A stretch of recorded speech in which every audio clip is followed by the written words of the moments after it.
On va continuer à parler canicule avec vous, Laure Manin. Bonsoir. Bonsoir Elle affecte, Anthony. cette canicule, la population, bien sûr, la nature et le parc électrique, puisqu'en France, les centrales nucléaires sont parmi les plus affectées. Effectivement, c'est même l'été le plus difficile pour le parc nucléaire français de toute son histoire. C'est EDF qui le dit.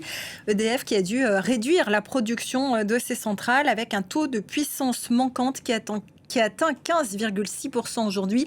Jamais ça n'était arrivé en France. Alors, c'est plusieurs exemples qui sont assez frappants. Si on regarde, par exemple, la centrale de Gravelines, la plus grande d'Europe occidentale, située en bord de mer du Nord, eh bien, elle est à l'arrêt. Sur 6 réacteurs, un seul fonctionne et encore à la moitié de sa puissance. Tout ça à cause d'une invasion de méduses venue attirée par le changement des eaux de plus en plus chaudes dans la région, ce qui devrait bien sûr se reproduire dans les années à venir. Il y a d'autres centrales qui, elles, se trouvent sur des cours d'eau, sauf que ces cours d'eau ont un niveau trop bas pour qu'elles puissent puiser dedans, ou alors la température de ces eaux est trop chaude.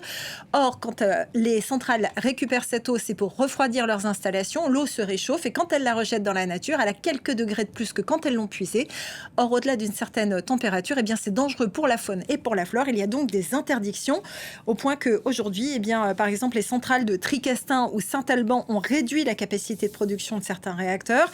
Et puis celles, par exemple, de Chooz ou de Cattenom ont carrément décidé d'arrêter complètement certains réacteurs. Résultat, eh bien, forcément, la production d'électricité d'origine nucléaire est en baisse, moins 3% pour le mois de juin et moins 6% pour le mois de juillet. Tout ça, ça devrait évidemment se reproduire éventuellement sur le mois d'août, mais également sur les années à venir, au point que EDF doit investir pour adapter ses centrales nucléaires 8,7 milliards d'euros d'ici l'année 2040, notamment pour trouver des systèmes de refroidissement sur l'eau puisée dans le milieu naturel. Alors, le nucléaire représente 70% de l'électricité produite en France, mais il y a aussi d'autres installations.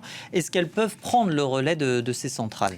Alors oui, dans une certaine mesure, mais ça reste limité. Si on regarde par exemple les barrages hydrauliques, eh bien eux aussi souffrent de la chaleur et surtout de la sécheresse. D'abord, il y a eu moins de pluie, une fonte des glaces plus précoce et aussi une évaporation forcément plus importante à la surface des retenues d'eau. Tout ça, ça réduit le volume des barrages et donc le fonctionnement des turbines et in fine la production d'électricité. On pourrait se rabattre sur la production d'énergie solaire, mais là aussi ça peut être limité parce que les panneaux photovoltaïques fonctionnent à la lumière et non pas à la chaleur, et que au-delà d'une certaine température, eh bien leur rendement se trouve diminué.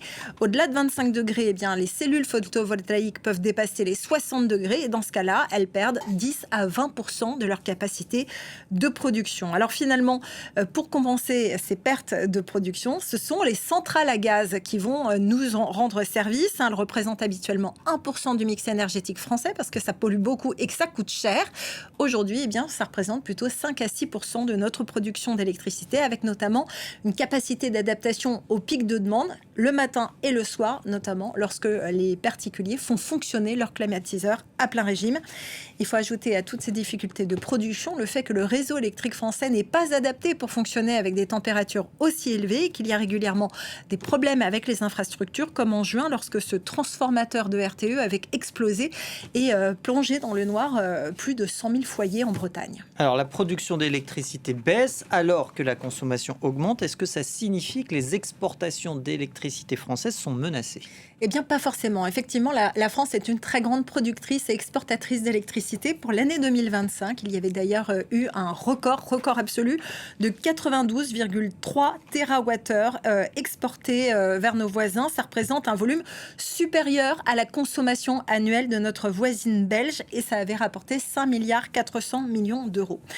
En ce moment, effectivement, les journées sont plus chaudes. La consommation nationale a bondi, plus 15% d'électricité supplémentaire, avec un surplus conséquent qui est exclusivement consacré au fonctionnement des climatiseurs, d'ailleurs. Et pourtant, eh bien, ça ne devrait pas tellement affecter nos exportations. D'abord parce qu'au premier semestre 2026, eh bien, la France a enregistré un solde net exportateur record, 51 TWh, un excédent massif par rapport aux années précédentes, qui devrait compenser la baisse de production de cet été, juin, juillet et août. Selon RTE, le réseau de transport de l'électricité, la France reste exportatrice massive au point que ça représente l'équivalent d'une dizaine de réacteurs nucléaires chaque jour. Cet argent, cette électricité qu'on exporte, eh bien, ça devrait finalement permettre de financer l'adaptation pour nos installations électriques un peu vieillissantes.